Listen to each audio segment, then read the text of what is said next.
Welcome to the Religious Studies Podcast. Just a quick note before we start. This deep dive is generated with AI, but all the content has been checked and verified by Bastian Freiborg. That's right. So today we're digging into something really fascinating. Laura Felt's analysis, sex, wisdom, and the ambivalence of power in ancient Babylon, specifically focusing on women and gender in the Epic of Gilgamesh. A foundational text, really. Mm. And Felt's work, it really tries to unpack how women and men are represented. Yeah, and what that tells us about gender construction back then, but also, how it resonates for us studying religion and history today. Definitely. And one of the first things Felt points out, which is quite striking, is this kind of disconnect. There's been this long European Orientalist fascination with Babylonian women. Right, often very sexualized. Exactly. Often seen as available, maybe submissive, but actual deep scholarly work on their real status, their agency within Mesopotamian society. It's relatively limited compared to that fascination. Interesting. So Felt sees the Epic of Gilgamesh itself as a key resource. I mean, it's this hugely important text from ancient Mesopotamia, right? Spanning millennia, 3rd to 1st millennium BCE. Absolutely. It carried immense cultural weight. And given that the epic genre is often seen as quite masculine, looking at how it handles gender is particularly revealing, especially for religious studies where we often look at foundational narratives. So the goal today is sort of peeling back the layers, looking for the nuances, the ambivalence Felt talks about, maybe challenging some standard takes on female agency in the epic. Precisely. And the approach Felt takes is key here. Yeah. She views gender not as some fixed biological destiny, but as something actively constructed, historically, socially, culturally shaped. Okay, and that fits pretty well with how we approach other concepts in religious studies, doesn't it? Things like religion itself or politics, authority. These aren't static categories across time. Exactly. They shift, they're understood differently, different contexts. Yeah. So we're looking at gender through those same lenses. Yeah. Philological, historical, sociological, literary, cultural analysis, basically. So it's not about reading the epic as like a direct window onto everyday Babylonian life. Not exactly. Felt cautions against seeing pre-modern societies as just monolithic blocks. Yeah. Purely patriarchal, unchanging. Right. Ancient texts, like modern ones, can be complex. They can have subversion, transformation, maybe even playfulness. Strategic uses of storytelling, absolutely. Yeah. So the aim is to find those multiple layers, the different voices or perspectives on gender within the text, rather than assuming a simple linear progression or that everyone back then just accepted things uncritically. Gotcha. So less about finding facts about gender roles, more about how those rules were represented, maybe negotiated, perhaps even pushed against within this really influential story. That's it. Felt uses a literary narratological perspective. Sounds technical, but it just means paying close attention to how the story is told, the words, the structure, while keeping the historical context in mind. Because the way you tell a story, narrativity, that's a cultural thing in itself. Exactly. Narrative analysis is cultural analysis. And how does she apply this specifically? Well, she zooms in on a key female figure. We'll look closely at how she's portrayed literarily, her status, her agency, can she act independently, and her function in the whole narrative. Okay. And then connect that back to how masculinity is shown, especially Gilgamesh himself. Yes, and how gender and power kind of weave together throughout the epic. And this is all grounded in the actual language, the Akkadian cuneiform. Absolutely. Looking at the words for woman and man, grammatical forms, terms for femininity, masculinity. The basic idea is that gender is culturally built around sexual signs, but it's tied into much broader social discourses, power structures. Right. And the epic, again, isn't a diary, but it is a source for culturally approved, authoritative ways of representing things, including gender and power. Precisely. These are the sanctioned representations. Okay, so which version are we talking about? Because there are different versions of Gilgamesh, aren't there? There are, but we're focusing on the most complete and well-known one, the standard Babylonian version. It comes from the library of the Assyrian king Ashurbanipal in Nineveh. He reigned 626 BCE. Right, the 12-tablet version. Many listeners in religious studies will likely be familiar with this one. Probably. But just in case, maybe a quick plot summary for anyone needing a refresher. Sure, yeah. So it centers on Gilgamesh, king of Uruk. He starts off pretty oppressive, actually. A bit of a tyrant. Yeah. So the people complain, and the gods create Enkidu. He's this wild man, lives with animals, but then he's civilized, brought into the human world by the woman Hamhat. We'll definitely come back to her. Oh, yeah. So Enkidu and Gilgamesh, they initially fight, but then become incredibly close friends. They go on adventures, defeat the monster Humbaba. Big stuff. Huge. Then they anger the goddess Ishtar. Gilgamesh rejects her romantic advances, quite rudely, actually. Doesn't go well. No. She sends the bull of heaven down, they kill it. But as punishment for all this, particularly killing Humbaba and the bull, the gods decree Enkidu must die. And Gilgamesh is devastated, absolutely crushed by grief and the fear of his own death. So he sets off on this epic quest to find a Napishtim, The flood hero. a Mesopotamian Noah figure, yeah. He survived the Great Flood and was granted immortality. Gilgamesh wants the secret. Does he get it? Spoilers? Yeah. He fails to test. Sure. But he returns to Uruk, having journeyed to the ends of the earth with a new, maybe deeper understanding of life, kingship, and mortality. And the last tablet is a bit different, isn't it? Yeah, Tablet 12 is an Akkadian translation of an older Sumerian tale about Enkidu in the underworld.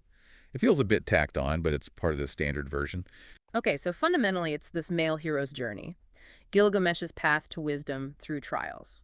And Felt notes the structure like a travelogue, moving through different symbolic spaces. Exactly. The wild animal world, the human world culture, the city, and the divine world.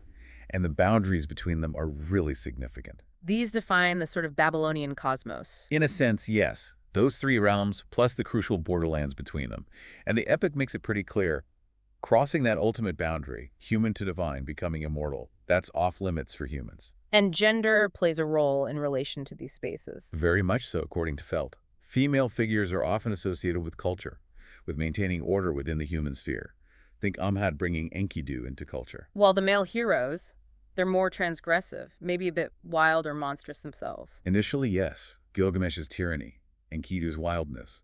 They gain wisdom partly through crossing boundaries, sometimes wrongly. But it's complex. The goddess Ishtar is also a transgressor, a powerful female one. So it's not a simple male transgressor, female order equation.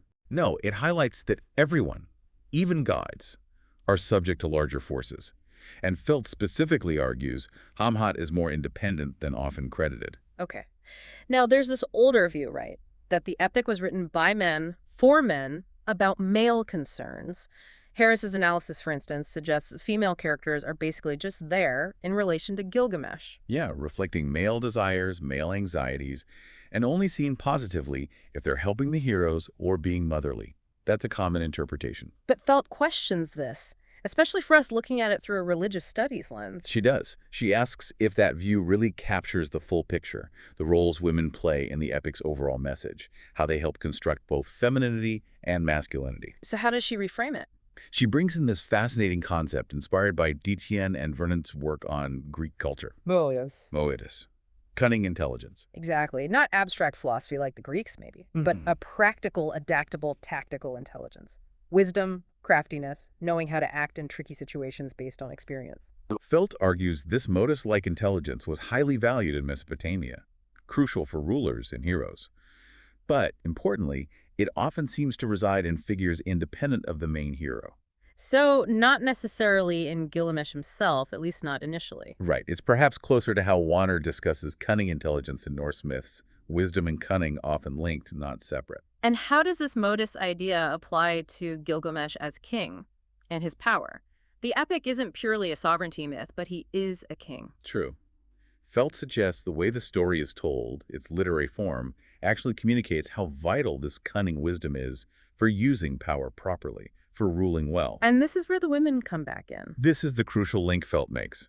She argues the representation of women in the epic mediates not just this maludus, this cunning intelligence, but the deeper wisdom, the core moral of the whole story. Wow. Okay, so the fundamental lessons aren't always voiced by the hero. She contends they're often expressed through other characters, particularly the female ones. The gender setup, the relationship between wisdom and power, these are central to how the epic communicates its message. So women aren't just on the sidelines. Far from it. And in this dynamic, sex itself is presented as this powerful, unpredictable force, something the male heroes don't really control. And this force is represented by whom? Amhat and Ishtar. The human woman and the goddess. Exactly. That definitely shifts the focus. It's not just Gilgamesh's story then. It makes you see how integral the female figures are to his transformation and to the epic's core values about life, death, culture. Really important stuff for religious studies perspectives on narrative. They might not be the protagonists, but they hold keys. Okay, let's focus on Amhat then. The woman who civilizes Enkidu, is she just, a pawn in the men's game, or does she have real agency? That's the core question Felt tackles. She looks closely at how Hamhat's presented, not just what she does, but how the narrative frames her, even her name, Hamhat. It means something like beautiful, lush, physically well. Yeah, but it's also linked to the word harimtu, often translated prostitute. But Felt, and others like Asante, argue harimtu might have meant something broader, maybe an independent woman, not tied to a husband or male relative. But we shouldn't just slap a modern label on it and assume low status. Exactly. Look at the text itself. How is she actually depicted? Felt says she comes across as proactive, strong, wise. She gets a name, a personality. Okay, men initiate the encounter with Enkidu. That reflects the structure. Sure, the patriarchal context is there, but she is the one whose sexual power makes the change happen. Enkidu enters culture through her. And it's not just sex, right? She teaches him. Absolutely. She instructs him about bread, beer, clothes, companionship. She paints this vivid picture of Uruk celebrations, music, beautiful women, like herself. And she describes Gilgamesh to him, too. Yes, as this incredibly powerful, divinely favored king, full of strength and wisdom bestowed by the gods. What about when Enkidu wants to challenge Gilgamesh? Hamhat actually advises him against it. She tells him Gilgamesh will win. That seems like independent judgment, doesn't it? Not just following orders. Yeah, it does. And Felt mentions, Botero argued for seeing this as more like free love than transactional sex. The epic never mentions payment for Hamhat. Her actions seem to come from her own understanding. And her words even foreshadow things, like Enkidu's eventual fate. It seems so. She seems aware Gilgamesh will ultimately be the dominant one, and that Enkidu's path leads towards death because of their joint actions. Then there's the part with Gilgamesh's dreams about Enkidu's arrival. His mother, Ninsun, interprets them. Right, and Ninsun is consistently called wise, all-knowing. She interprets the dreams as foretelling this deep friendship, this bond between Gilgamesh and Enkidu. She uses quite intimate language to describe it. And somehow Hamhat knows about these dreams. The text just says she told Enkidu about them. It doesn't explain how she knew. Which again hints at her having connections, insight, more agency than just being a tool. Okay, so she's definitely more complex than just the prostitute. It's very hard to see her as passive when she's shown having this knowledge, this foresight. It fits with Ninsun also being this figure of wisdom guiding her son. Let's jump ahead. Big turning point. Enkidu is dying. He knows Enlil decreed it, and he curses people. Yes. First the hunter who spotted him, then Hamhat. And the curse against her is intense. Wishing her homelessness, loneliness, hardship. Right. But Felt notes, these curses aren't specifically about the life of a prostitute, necessarily. They could be aimed at any woman living independently in that society. And then the god Amma steps in. Immediately, he tells Enkidu off, basically. Reminds him of everything good Hamhat brought him. Food, drink, clothes, friendship, culture, even proper burial rites. And Enkidu reverses the curse. Turns it into a blessing. He does. And this blessing does have elements you could link to prostitution, wishing her many lovers, rich patrons, maybe even displacing a first wife. But Felt says, even here, it's ambiguous. How so? It could still describe an independent woman, harimtu, who has freedom in relationships and maybe the potential to marry well later. It's not necessarily just a negative judgment. It reflects perhaps a cultural ambivalence. So the text itself holds these different possibilities. Exactly. But regardless of the interpretation, the key point remains. Amhat brought culture to Enkidu through her actions, her initiative. Felt argues this scene subtly reinforces the epic's core message. Culture is worth it, even if it leads to mortality. Okay, narratively speaking, what's her function, her role in the plot structure? Well, she's a classic helper figure, a donor in prompts terms. She provides what's needed to move the plot forward after the initial problem. She mediates Enkidu's transition, nature to culture. But where Harris might see that mediating role as proof of lower status in a male story. Felt pushes back. She suggests that interpretation might miss the active, independent aspects of how Hamhat performs that role. It warns us, maybe, about our own interpretive biases when we study these texts. Yeah, it's crucial not to just assume a single unified ideology in an ancient text, right? Right. We need to look for the tensions, the different voices. Absolutely. Like Desserteau talked about, narratives can have openings, spaces for negotiation between dominant ideas and less dominant ones. We need to look for those negotiations. So, evaluating the epic's gender ideology means looking at the whole picture. The whole communication. Dominant themes, yes, but also the less dominant discourses, Mm. how female characters like Anhat, Siduri the tavern keeper, Utnapishtim's wife, Ninsen, even Atarshar, how they all contribute. And Felt argues they are instrumental in Gilgamesh's change. Yes, instrumental in moving him from tyranny to wisdom, ruling for the good of Uruk. It's consistently the female figures who seem to embody or communicate the epic's moral core. Which is? That humanity belongs in culture, respecting cosmic boundaries, accepting mortality. That's the wisdom needed, and women often carry it. This is a vital point for understanding the epic's religious and philosophical weight. Even Ishtar. Her rejection leads to disaster, initially. True, but Phil argues that ultimately the established divine order, including Ishtar's power, wins out. Gilgamesh has to learn he can't just defy the gods, can't control everything. His arrogance leads to Enkidu's death. That's a lesson, mediated partly through his conflict with a powerful female deity. So the human women, Shamhat, Siduri, Utnapishtim's wife, they represent culture, wisdom, maybe muitas, not wildness. Largely, yes, Yeah. associated with the city with practical wisdom. Their sexuality, particularly Anghat's, isn't just random. It's portrayed as a pathway to wisdom, to becoming fully human. Sex symbolizes Enkidu. It awakens his understanding, his need for connection, leads to language, friendship, society. Sex and emotional bonds between men and women are shown as foundational to culture, to the city itself. And taming Enkidu helps tame Gilgamesh. That seems to be the dynamic. In the first half, Gilgamesh's wild power needs curbing. His wise mother Ninsen helps.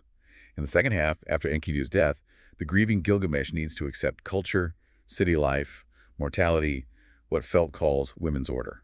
Siduri and Utnapishtim's wife play key roles there. While Ishtar represents those bigger, uncontrollable forces. Exactly, reminding us of the limits of human power, a key theme in many religious traditions. So the women represent the boundaries, the limits of human life within culture and the cosmos, which even Gilgamesh can't ultimately break. That's a powerful way to frame the epic's anthropology and theology for us. That's its central argument, yeah. Yeah.